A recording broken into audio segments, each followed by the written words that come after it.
What's a non-recourse mortgage? What's a recourse mortgage? How do you tell the difference?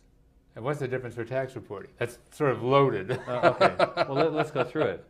In general, and we're talking about homeowner situation here principally, although let's say 1 to 4 units of residential just for the sake of discussion.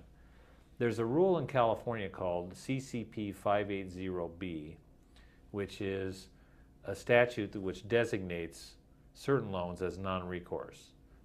Generally speaking, and there's a few additional items, but generally speaking, the non-recourse loan is the loan that originates at the time of the purchase, and the loan proceeds are used partly or wholly to buy the property, and the property is occupied by the borrower. So those are the requirements. So I go out and buy a house, I put 20% down, I get an 80% loan.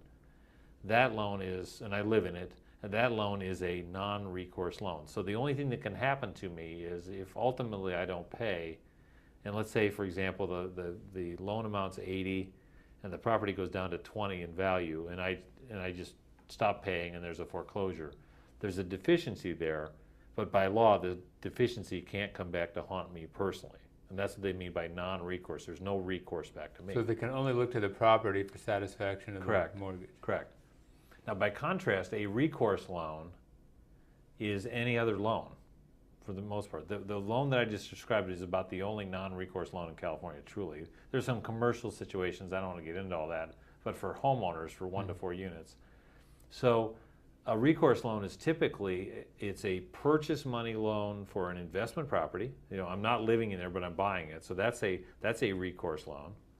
It's a refi loan. This is where people get into trouble. I bought my house for 100. I got an 80 loan. I got another 80 loan, but I didn't take any money out. I just replaced the original loan. But it is, in fact, a refi loan.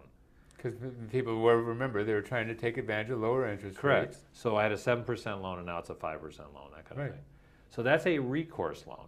So the upshot of that is that if there's a foreclosure, it's possible. Let's go back to my example. The house is worth 20. The loan is still at 80, so there's this deficiency of 60. And the lender says, you know I can get the house back, but I want to get something from the borrower personally as well. So for a recourse loan, there is an option for the lender, not taken often, but it's an option. They'll simply sue the lender or sue the borrower and say, I want the property and I want you to pay the other 60. And that's the importance of a recourse versus a non-recourse loan. Okay. Now you had a tax question in there. Well, right. So what's the difference for tax reporting? Right. So a non-recourse loan, if you truly have a non-recourse loan, when the foreclosure or the short sale happens, or let's call foreclosure, when the foreclosure happens, it's deemed as if the sales price is the amount of the loan. So let's go back to my example. I bought the house for 100. It went down to 20. There's an $80,000 loan on there. And when the foreclosure happens, it's $79,000 or something. So the $79,000 is considered the sales proceeds as if I sold it for that number. That's the non-recourse rule as well. Now, in addition to that, a recourse loan is not treated like that. So let's say I've got this property worth 20, and I've got an 80 recourse loan because I refied, I got a better interest rate and so forth. Now, a recourse loan creates something called cancellation of debt. In that example, I'm selling the property for 20 because that's what the property's worth, but this other 60 is considered ordinary income. That's canceled debt. That's ordinary income on top of whatever gain or loss you might have. Mm-hmm. The 60 can be taxable income or might not be, depending on a variety of other factors, which I'm sure you are thinking about asking me. Okay, well, maybe we'll get into that now. So are all mortgages, okay, well, let's talk about the Mortgage Forgiveness Debt Relief Act of 2007. Right, okay.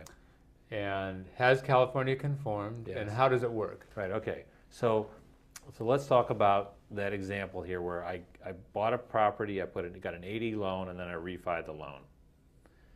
For the federal law that you just described is something called 108A1E, because I talk in code. I'm sorry, just forevermore. So for property up through the end of 2012, if you have this circumstance and you have this 60, and the loan was used to buy the property or to improve the property, that debt is eligible for this exclusion.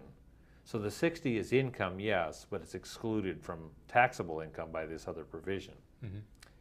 Now let's change the facts a little bit. Let's say that I got the 80 original loan, I refied for 80, and then a couple years later I said, well, I need more money, I'm going to refi for 120. And then I got whacked on foreclosure. So now I've got 100,000 of deficiency, 100,000 of cancellation of debt. Well, my first 60 is covered by the homeowner rule that we just mentioned. The other 40 is not. Mm-hmm. So it's typically, and what this boils down to is anybody that's taking cash out of their house for other purposes, they're not going to be covered by this 108A1E. Mm-hmm. And there may be some other rules that could help them, but it's not going to be helped by this homeowner loan acquisition rule. No, and California has conformed. California's conformed effective last April. They retroactively. They did it right when, like, the filing deadline just drove everybody crazy. April 13th. Yeah, crazy. Now, let's see here. One thing that's important related to this is, when does this expire? Yeah, so it's the end of 2012. So we had it 2011 we're in right now, 2012 next year, and then unless Congress takes action, we're back to square one as far as these. Correct. So that acquisition debt rule doesn't apply as well. So hopefully they will do some sort of an extension, because it seems like they're taking quite a while to work through this thing. Yeah, there's been some predictions, 2014, 2015 before we really get all this behind us. Yeah. So I think, actually, we're getting close to running out of time here. And so I'm going to just throw it to you again to give some words of wisdom or whatever, highlight maybe a final point that you want to make related to this. Here's the key. If you have a house that you're going to try to exit, short sale and foreclosure are going to be the two ways you do it. Short sale can be good. Foreclosure is sort of the default. I think you need to understand the tax impact and the legal impact. I think some people think that if they have a foreclosure, it wipes out all the debts. It's not always true. I think some people think that when they go through a short sale, that somehow it's going to be a waiver of any claims against them. That's not necessarily true. I think you need independent legal review of all documents that you're signing, including listing agreements.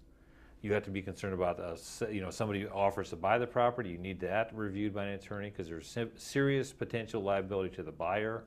And by all means, read or have a lawyer read the short sale proposal that comes back from the lender, because those are real critical.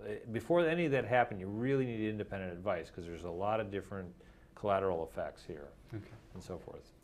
Okay, Scott. Well, thank you. Thank you for being my guest today. We're both pooped. It's April 19th. One of those days, yeah. Yeah, right after the 18th, which was a filing date.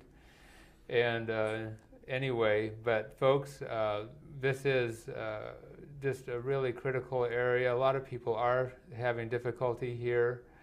And so get good advice, I guess, is the bottom line. This is just, again, a starting point. See you next time on Financial Insider Weekly.